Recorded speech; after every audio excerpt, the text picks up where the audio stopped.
जय माता दी। मेरे सभी प्यारे दोस्तों, मैं लक्ष्मी शर्मा बड़ों को चरण स्पर्श, छोटों को प्यार और बराबर वालों को दिल से नमस्कार करती हूँ। आज मैं सुनाऊंगी सबकी भाग्य लिखने वाली बेमाता की कहानी। कहानी बहुत सुंदर है, अंत तक जरूर सुनिएगा और दूसरों को भी शेयर कीजिएगा। कहानी। एक गांव में 4 भाई रहा करते थे। चारों भाई में सबसे छोटा भाई का 3 लड़की थी और तीनों भाइयों का 4 लड़के थे। सबसे छोटे भाई का नाम था रामू और उसकी पत्नी का नाम था लाली। रामू और लाली बहुत ही अच्छे और ईमानदार थे और बड़े तीनों भाइयों में इन दोनों का गुण थोड़ा भी नहीं मिलता। बड़े भाई और भाभीियों में बहुत घमंड था कि हमारा तो 3 4 करके बेटे हैं, इसकी तो 3 बेटियां हैं। बहुत ताने मारते। लाली हमेशा माँ कात्यायनी की पूजा किया करती थी। एक दिन की बात है, लाली का गर्भ फिर से ठहर जाता है। जब तीनों जेठानियों को यह बात मालूम हुआ तो तीनों जेठानियां बड़े खुश हुए, ये जानकर कि फिर से लाली का लड़की होगी। खुशी के मारे तीनों जेठानियां दौड़े दौड़े गुरुजी के पास गए और गुरुजी से पूछने लगे, गुरुजी, लाली का गर्भ फिर से ठहर गया है, थोड़ा कृपा करके हमें बता दीजिए कि इस बार लाली का क्या होगा। गुरुजी ने 1 मिनट के लिए आंखें बंद किए और कहने लगे, इस बार भी लाली का लड़की जन्म लेगी। अब तो तीनों जेठानियां बड़ी खुशी हुई। खुशी के मारे गुरुजी को ढेर सारे धन दौलत दिया। यह देखकर माँ कात्यायनी को बहुत दुख हुआ। माँ तो जानती थी लाली के भाग्य में पुत्र नहीं है, लेकिन माँ ने कहा, इस बार ऐसा नहीं होगा, इस बार लाली के गर्भ से पुत्र होगा, क्योंकि मैं लाली के भाग्य को बदल दूंगी। माँ कात्यायनी बेमाता का रूप धारण करके लाली की भाग्य को बदल देती है।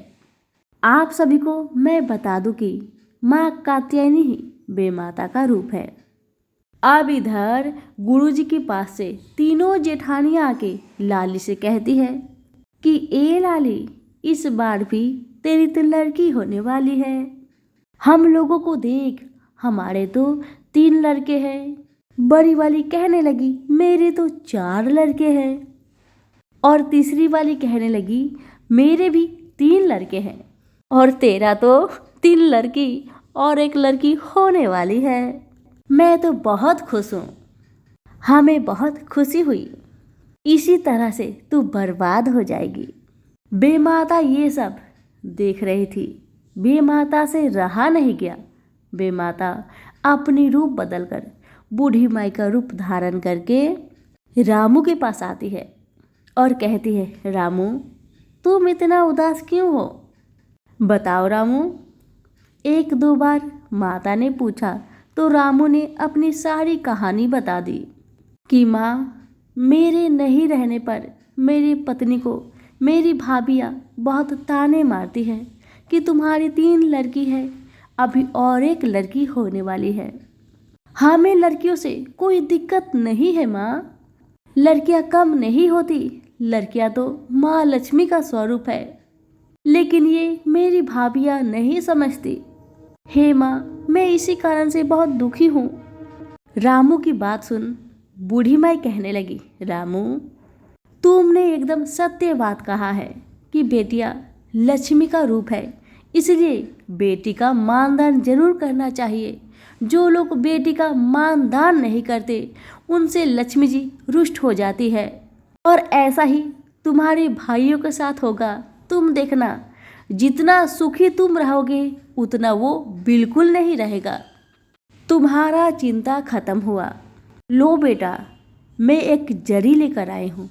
इस जरी को तुम पीसकर बेमाता का नाम लेकर अपनी बीबी को पिला देना, तुम्हारी सारी परेशानी दूर हो जाएगी। इतना कहकर माता वहां से चली गई।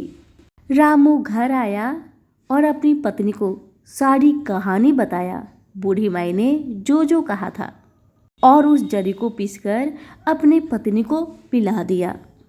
रात को जब रामू सोया तो सोच में पड़ गया, आखिर वो बूढ़ी माई कौन थी, इतनी अच्छी अच्छी बातें करती है, मानो कोई देवी हो। इसी सोच में था कि वो कौन थी, कहाँ से आई थी और मुझे ये जड़ी क्यों दी मेरी पत्नी को पिलाने के लिए। यही सोच सोचकर रामू बहुत परेशान हो रहा था। बेमाता सोचने लगी, अगर इसकी परेशानी मैं दूर ना करूँ तो बेचारा रात भर सोएगा नहीं। अब बेमाता वही बूढ़ी माई के रूप में सपने में आती है और कहती है, रामू, ए रामू, क्या हुआ, क्यों परेशान हो तुम। तो रामू सपने में ही कहने लगा, हे माँ, आप कौन है, आप कौन है माँ, आप कौन है, मुझे बतलाइए।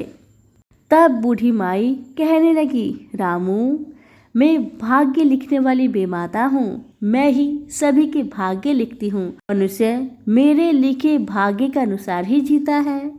मुझे सभी बेमाता कहते हैं। तुमने मुझे पहचाना नहीं, मैं ही तो आई थी जो तुम्हें जड़ी देकर गई।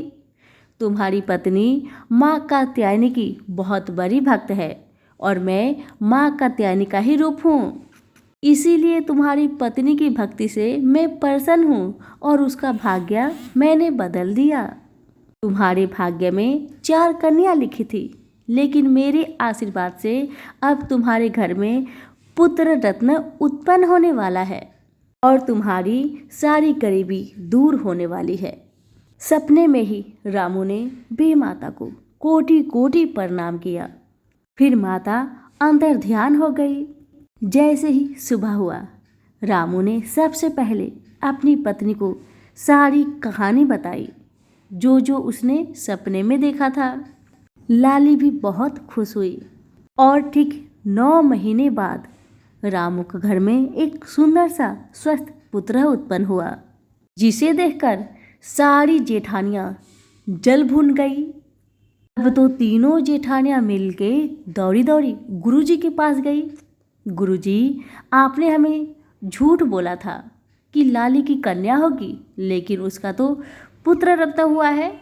आपने हमें गलत क्यों कहा था। तब गुरुजी कहने लगे, बहन, मैंने झूठ नहीं कहा था। उसके भाग्य में 4 कन्याएं थी, लेकिन ये सब तो बेमाता का कमाल है। उन्हीं की कृपा से लाली का पुत्र उत्पन्न हुआ है। इसलिए कहते हैं, इंसान बनो, हैवान नहीं। भला करो और ईश्वर पर भरोसा रखो, तुम्हारे सारे दुख के दिन समाप्त हो जाएंगे। और वही हुआ है रामू और लाली के साथ। बुरा करने वालों के साथ कभी भला नहीं होता, भला करने वालों के साथ कभी बुरा नहीं होता। तो सभी प्रेम से बोलिए, भाग्य की माता बेमाता की जय हो। कथा पसंद आने पर लाइक, शेयर, कमेंट जरूर करें। धन्यवाद।